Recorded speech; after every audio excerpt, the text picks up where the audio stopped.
राजकीय, सामाजिक, आध्यात्मिक, शैक्षणिक, शेतीविषयक बातम्यांसाठी आदर्श भारत माझा सदैव न्याय हक्कासाठी आपल्यासोबत।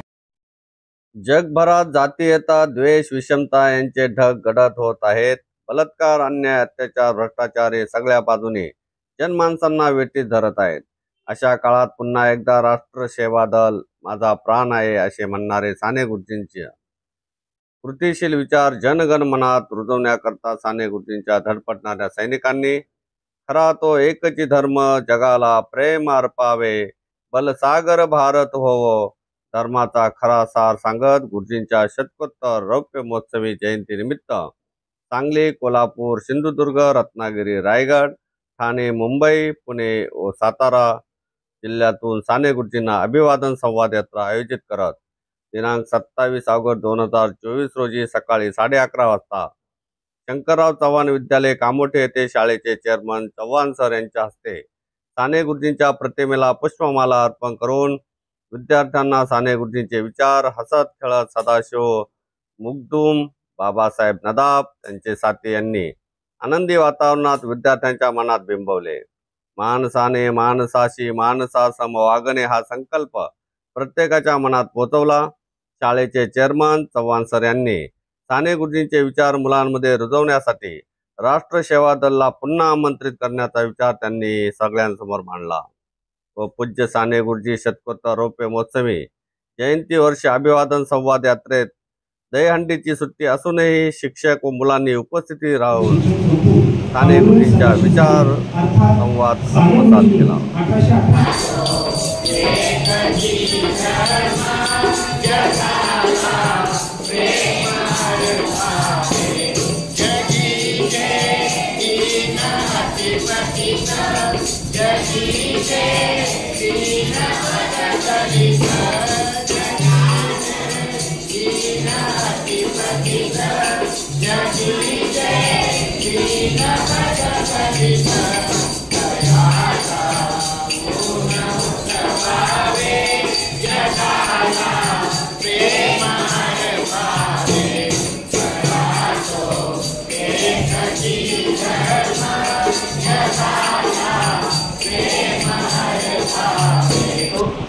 आपण विसरलो का?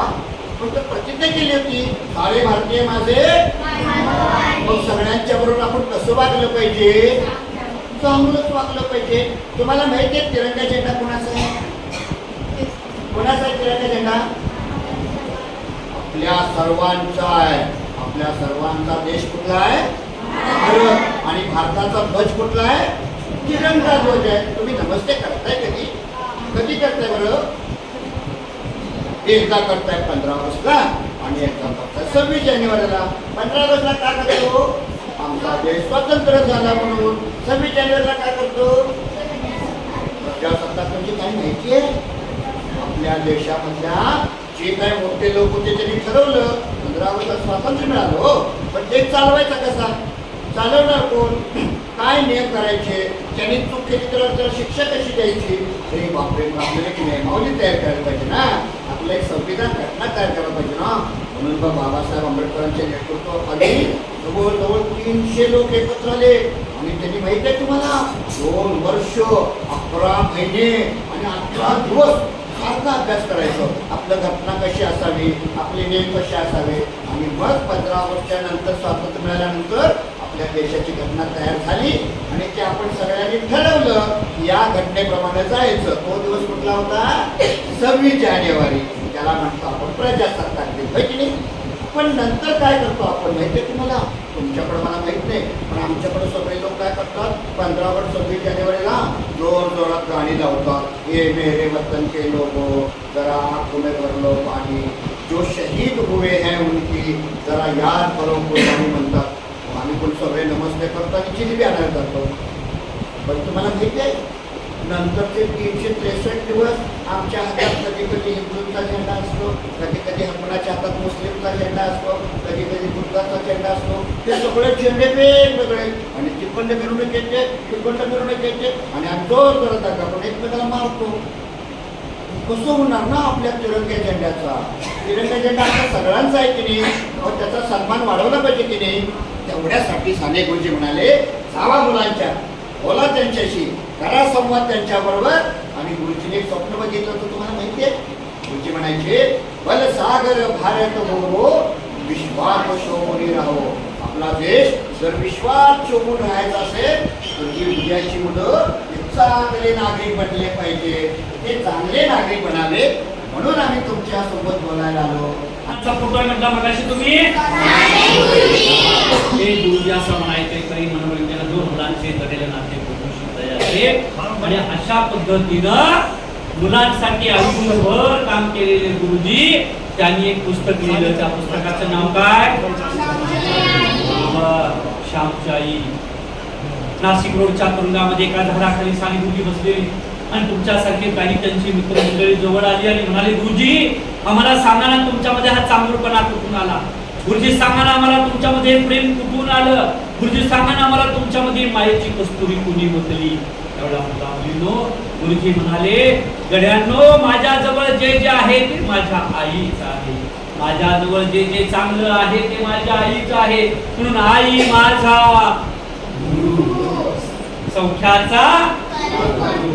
सौख्याचा सागरू, आई माझा गुरु, आई कल्पतरू, सौख्याचा सागरू, आई माझी. आणि मग ते म्हणाले, सगळे मित्रमंडळी, गुरुजी सांगा ना मला तुमची आई कशी होती? आणि मग 5 रात्री जागून 42 रात्रीचे प्रसंग या ठिकाणी गुरुजीने आपल्या आईविषयीचं लिहिलं. आणि तेच म्हणजे मातृप्रेमाचं महानमंगल स्तोत्र म्हणजे श्यामची आई. त्या श्यामची आई या पुस्तकावरती एका मोठ्या मराठी माणसानं, विनोदी लेखकानं पिक्चर काढला. त्यांचं नाव आहे आचार्य प्रल्हाद केशव अत्रे. काय नाव त्यांचं? आचार्य प्रल्हाद केशव अत्रे. 75 वर्षापूर्वी या चित्रपटाला राष्ट्रपती पुरस्कार मिळाला. तेवढ्या 2 चित्रपटांची निवड झाली होती. एक होता हिंदी मधला झाशी की राणी आणि त्याचे निर्माता होते सोराबजी भाई. त्यांना खर्च आला होता त्यावेळेला 7 लाख रुपये आणि आचार्य अत्रेंना खर्च आला होता 30,000 रुपये. आणि दोन्ही पिक्चर दिल्लीला गेले आणि पहिला पिक्चर दाखवला झाशी की राणी आणि नंतर दाखवला श्यामची आई. त्यावेळचं प्रसंगाचं वर्णन आचार्य अत्रे फार चांगलं करतात आणि ते असं म्हणतात, मी त्यांच्या शब्दात सांगतो. आचार्य अत्रे काय म्हणतात? 7 लाखाचा रंगीत शालू नेसून झाशीच्या राणीने एंट्री केली आणि सगळ्यांचे डोळे दिसले आणि आता सगळ्यांना वाटू लागलं झाशी की राणी राष्ट्रपती पुरस्कार घेऊन आला. आणि त्यानंतर अत्रे असं म्हणतात, 9 वारी फाटलेलं लुगडं नेसलेल्या आमच्या श्यामच्याईनं प्रवेश केला आणि 30 तास प्रेक्षकांच्या डोळ्यामध्ये असं उभी राहिली आणि एक मुठी निर्णय झाला, श्यामच्याई. सगळं तिनं मी फक्त 2 गोष्टी त्यातल्या सांगणार आहे. मला फार आवडतात त्या गोष्टी. पहिला प्रसंग असा आहे, छोटा श्याम आपल्या आई बरोबर रत्नागिरीचा एक समुद्र आहे. त्या समुद्राचं नाव आहे तामसगीताचं समुद्र. आणि त्या समुद्रामध्ये त्या ठिकाणी गेले आणि मग गुडघ्यावर पाण्यात गेले. आईने समुद्राची पूजा केली आणि समुद्राची पूजा केल्यानंतर त्या काळी 9 वारी लुगडं नेसलेलं असायचं आणि तुम्ही पाहिलं असेल काही आज्या लुगडं नेसल्यानंतर इथं एक अशी गाठ असते आणि या गाठीमध्ये असे पैसे ठेवतात, काही ना काहीतरी ठेवतात. तसं आईनं काय केलं, समुद्राची पूजा केली आणि लुगड्याच्या त्या गाठीतून 1 पैशाचं नाणं काढलं आणि असं समुद्रामध्ये टाकलं. श्यामनं ते बघितलं आणि बघितल्यानंतर तो आपल्या आईला म्हणला, आई अगं तो रत्नांचा सागर, मोत्यांचा सागर, त्याला काय कमी म्हणून तू पैसे टाकलंस? तेवढा श्यामची आई म्हणाली, हा बरोबर आहे बेटा तुझं. अरे तो बघ सूर्य उगवला की तो सगळ्यांना प्रकाश देतो. तो असं म्हणत नाही मी गोऱ्यांना देतो आणि काळ्याला देणार नाही, तो सगळ्यांना प्रकाश देतो. तो बघ चंद्र, तो उगवला की तो सगळ्यांना प्रकाश देतो. आणि ती बघ झाडं, ते सगळ्यांना सावली देतात, फळं देतात, फुलं देतात. आपल्या जवळ कुणी काही घेऊन घेत नाही, भेदाभेद करत नाही. हा समुद्र सुद्धा त्याच्या पोटात असणार सगळं दुसऱ्यांना देतो.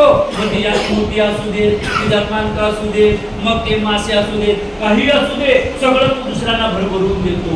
आपल्याजवळ काही घेऊन घेत नाही. बाळा तसं या निसर्गामध्ये जे जे प्रत्येक जण दुसऱ्याला देतो तसं आपल्या हाताला सुद्धा ही देण्याची दानत लागली पाहिजे. आणि म्हणून मी तिला अर्पण केलं. तुझी आयुष्यभर बाळा दुसऱ्याला देत राहा. मुलांनो, चांगली मुलीने आयुष्यभर सगळ्यांना देत राहिले, स्वतःजवळ काही ठेवलं नाही, सगळ्यांना भरभरून दिलं. काय माहितीये काय असते बटरफ्लाय? त्याची पण एक टाळी. आपण वाजवायची हा माझ्या 3 वेळा हा 1 2 3 स्टार्ट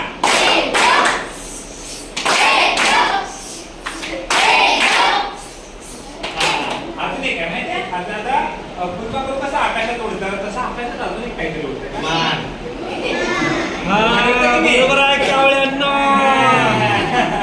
तर विमान टाळी पण एक आहे वाजवायचं 1 2 3 1 2 3 1 2 3 किती वेळा करायचं 3 करायचं 1 2 3 स्टार्ट 1 2 3 1 2 3 1 2 3 आता थम्स अप हा बघा माझ्या टर्न करायचं 1 2 1 2 1 2 1 2 करायचं अजून एकदा 1 2 साने गुरुजींच्या यांच्या शतकोत्तर रौप्य महोत्सव जन्मोत्सव निमित्त साने गुरुजी संवाद यात्राचं आयोजन राष्ट्रसेवा दलच्या माध्यमातून करण्यात आलं होतं. गुरुजी आपण अतिशय शंकरराव चव्हाण विद्यालयामध्ये ज्युनियर कॉलेजमध्ये या ठिकाणी येऊन आज सुट्टी असूनही जे उपस्थित मुलं होते त्यांना अतिशय साने गुरुजींचे विचार देण्याचं काम केलं. एक मानवता प्रेम कसं राखायचं आणि देशात एकतेने कसं राहायचं हा बोध या ठिकाणी देण्यात आला. काय सांगाल त्या अनुषंगाने? नमस्कार. मी आपल्या या चॅनलच्या माध्यमातून आणि शंकरराव चव्हाण विद्यालय कॉलेजच्या माध्यमातून आम्हाला व्यक्त होता येतं आहे. खरं म्हणजे 24 डिसेंबर 2024ला पूज्य साने गुरुजी यांच्या 125वी जयंती देशभर साजरी होते. 1936 साली साने गुरुजींनीच त्यावेळेला इंग्रजांच्या विरोधामध्ये लढताना फैजपूरला एक अधिवेशन घेतलं होतं आणि त्या अधिवेशनाची जबाबदारी सगळी व्यवस्था करण्याची जबाबदारी खरं म्हणजे साने गुरुजींच्यावर होती. आणि पहिल्यांदा राष्ट्रसेवा दल हे नाव घेऊन गुरुजींनी हजारो तरुणांना एकत्र करून ते 65,000 लोकांचा मेळावा गुरुजींनी पूर्ण केला होता. त्या राष्ट्रसेवा दलाची स्थापना 4 जून 1941 साली रितसर झाली. आज गुरुजींची 125वे वर्ष साजरी करत असताना राष्ट्रसेवा दलाने ठरवलं, कारण गुरुजी राष्ट्रसेवा दलाला आपला प्राण मानायचे, आपला श्वास मानायचे आणि त्याचे पुढे जाऊन गुरुजी म्हणायचे करेल मनोरंजन जो मुलाचे जडेला नाते प्रभूशी तयाचे. आज आपण पाहतो मुलं कुठं आहेत, माणूस कुठं आहेत. 3-3, 4-4 वर्षाच्या मुलींच्यावर या देशामध्ये बलात्कार होत असतील, जे लोक आपले जीव वाचवतात त्या डॉक्टरांच्यावर बलात्कार होत असतील, कुठलीही व्यवस्था आज या व्यवस्थेला पायबंद घालू शकत नाही. हे सगळं पाहिल्यानंतर गुरुजींना काय वाटत असेल, स्वातंत्र्याच्या लढ्यामध्ये लढणाऱ्या शहीद भगतसिंगांच्या पासून सगळ्या शहीदांना काय वाटत असेल. कारण त्यांनी आपलं प्राणार्पण करून आपल्या समाजाला, आपल्या देशाला एक सन्माननीय समतेवर आधारलेला समाज व्यवस्था व्हावी यासाठी तर शहीद झाले होते. पण दुर्दैवानं आज आपली राजकीय व्यवस्था, सामाजिक व्यवस्था, शैक्षणिक व्यवस्था ही सगळी व्यवस्था एक चांगला नागरिक घडवण्याच्या कामी अपयशी आल्याचं आम्हाला दिसू लागलेलं आहे. आणि म्हणून गुरुजी जे म्हणाले होते की खरा तो एकची धर्म जगाला प्रेम अर्पावे. आज आपल्या सगळ्यांना प्रेमाची भाषा बोलावी लागेल, द्वेष आपल्यामधला कमी करावे लागेल. जाती जातीतील धर्माधर्मातला द्वेष जेव्हा कमी होईल तेव्हाच आपण एकमेकाच्या प्रेमाने राहू. अखंड भारत बघण्याचं स्वप्न बघण्याचं गुरुजी म्हणाले होते की बलसागर भारत हो विश्वात शोभूनी राहावो. तो विश्वात शोभूनी राहील, पण तो कधी राहील? आम्ही सगळ्या जाती धर्माच्या पलीकडे जाऊन होय मी पहिला भारतीय आहे आणि अखेरपर्यंत मी भारतीय आहे. माझा धर्म हा माझा भारतीय संविधान आहे. ज्या बाबासाहेबांनी भारताला एक अतिउच्च घटना दिली त्या घटनेवर आधारलेली समाजव्यवस्था, समाजवादावर आधारलेली समाजव्यवस्था, समतेवर आणि बंधुतेवर आधारलेली समाजव्यवस्था आम्हाला निर्माण करायची आहे. आणि म्हणून उद्याची पिढी ही खरी भारताचं भवितव्य आहे आणि या भवितव्याच्या बरोबरच आम्ही राहून या पुढचा भारत बदलण्याचा प्रयत्न करणार आहे. या आदर्श भारत माझा या चॅनेलवरनं खरं म्हणजे एक आदर्श भारत आपल्याला खरं बनवायचा आहे, जो स्वातंत्र्यवीरांच्या शहीदांच्या स्वप्नातला भारत होता. त्या भारत बनवण्यासाठी उद्याच्या ह्या पिढीला आपण हाताशी धरूया, हातात हात घालूया, हृदयास हृदय जोडूया आणि ऐक्याचा मंत्र जपून नवा भारत निर्माण करण्यासाठी कामाला लागूया. धन्यवाद. गुरुजी आपल्यासोबत आहे शंकरराव चव्हाण विद्यालयाचे चेअरमन चव्हाण सर. काय सांगाल आज राष्ट्रसेवा दलाच्या माध्यमातून खरा तो एकच धर्म जगाला प्रेम अर्पावी शिकवण साने गुरुजीची समानता असेल, मानवता असेल, ही मुलांमध्ये रुजवण्याचं काम करण्यात आलं आहे. आपण या सेवा दलाला या ठिकाणी अनुमती दिली आणि मुलांमध्ये विचार प्रेरणा देण्याची एक संधी दिली. काय सांगाल? खरोखरच आदर्श भारत माझा या चॅनलला प्रथमतः मी धन्यवाद देतो आज 125 वर्षानंतरही आपण साने गुरुजीच्या गोष्टींना स्मरणात ठेवून मुलांना प्रेरित करण्याचं काम मखदूम सर, नदाब सर आणि इतर त्यांचे सहकार्यांनी जे मार्गदर्शन केलं ते खरोखरच वाखाणण्यासारखं आहे. आणि ह्या पूर्ण गोष्टी आठवणीत राहण्यासाठी मलाही एक प्रकारची आठवण झाली. आज 125 वर्षी पूर्ण झाली असली तर 50व्या वर्षापूर्वी ज्या गोष्टी होत्या त्याच गोष्टी आपण मुलांना देणं आपलं कर्तव्य आहे. त्याला जागृत करण्याचं काम आपण करत आहोत. हे पण एक प्रकारे कौतुकास्पद आहे. असंच आपण वारंवार या ठिकाणी यावं, मुलांना आमचं मार्गदर्शन करावं, शिक्षकांना मार्गदर्शन करावं, काही विसरून गेलेत त्यांना आठवणी करून द्याव्यात आणि हे प्रेरित करण्याचं काम आपण छान प्रकारे करत आहात. त्याबद्दल आपल्या राष्ट्रसेवा दलाच्या पूर्ण कमिटीला माझ्या वतीने धन्यवाद देतो. आणि अशाच प्रकारे कुठल्याही गोष्टी माझ्यासाठी असतील तुम्ही मला नक्की आवाज द्या. मी त्या गोष्टीला प्रत्येक गोष्टीला सहमत असेल, त्याबद्दल काही निश्चित मात्र शंका नाही. धन्यवाद. चव्हाण सरांनी या ठिकाणी राष्ट्रसेवा दलाच्या मार्फत साने गुरुजींचं कार्य पुढे नेण्यासाठी वेळोवेळी या सेवा दलाला सहकार्य करण्याचा या ठिकाणी दूरदृष्टिकोन आणि मुलांना साने गुरुजींचे विचार रुजावे त्या दृष्टीनं सेवा दलाला एक पुढे भविष्यात कार्य करण्याची संधी त्यांच्या माध्यमातून दिलेला आहे. आदर्श भारत माझा कामोठे.